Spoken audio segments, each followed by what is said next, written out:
జార్ఖండ్ లో విద్యార్థులు రోడ్డెక్కారు. ఉద్యోగ నియామక పరీక్షల్లో పేపర్ లీక్లకు వ్యతిరేకంగా స్టూడెంట్స్ ఆందోళన చేస్తున్నారు.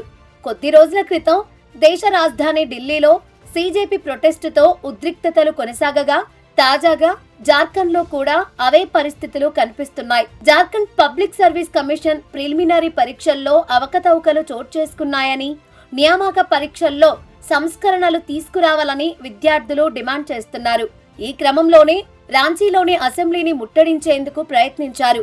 ఈ నేపథ్యంలో అక్కడ ఉద్రిక్త పరిస్థితులు నెలకొన్నాయి. బారికేడ్లను తోసుకుంటూ విద్యార్థులు ర్యాలీని కొనసాగించారు. వారిని అడ్డుకునేందుకు పోలీసులు వాటర్ కెనాన్లను ప్రయోగించారు. పోలీసుల చర్యతో అక్కడ గందరగోళం కనిపించింది. విద్యార్థులు కొందరు కింద పడిపోగా పరిస్థితి ఆందోళనకరంగా కనిపించింది. ఇదిలా ఉంటే ఇవే నిరసనల్లో ఒక యువకుడు ఆసక్తికరంగా కనిపించాడు. అల్లు అర్జున్ నటించిన పుష్ప గెటప్ లో వచ్చి నిరసనల్లో పాల్గొన్నాడు. Same to same hair style, costume తో పాటు ఇతర వస్తువులను పట్టుకొని వచ్చాడు.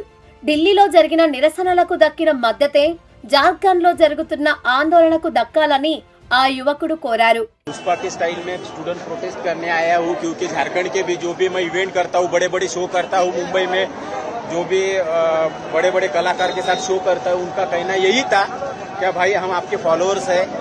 आप जंतर मंतर में देखा होगा, बड़े बड़े इन्फ्लुएंसर आए, हीरो लोग आए, उनको सपोर्ट करने के लिए। ये भी छात्र है, वो भी छात्र है, भेदभाव नहीं करना चाहिए। और जो भी मेरा जो घर बैठे जो भी इन्फ्लुएंसर जितने भी बड़े बड़े हैं, वो भी देख रहे हैं कि आप लोग मुझे फॉलो मत करो, लाइक मत करो, लेकिन ये रील शेयर जरूर करना, क्योंकि ये मुद्दा बड़े नेशनल न्यूज तक जाना चाहिए और ये छात्रों को न्याय मिलना चाहिए। क्योंकि माँ बाप के आगे, माँ बाप झुक जाते बच्चों के आगे, और सरकार को भी झुकना चाहिए बच्चों के आगे। अच्छे अच्छे झुक जाते हैं बच्चों के आगे, हरगिज झुकेंगे नहीं साला।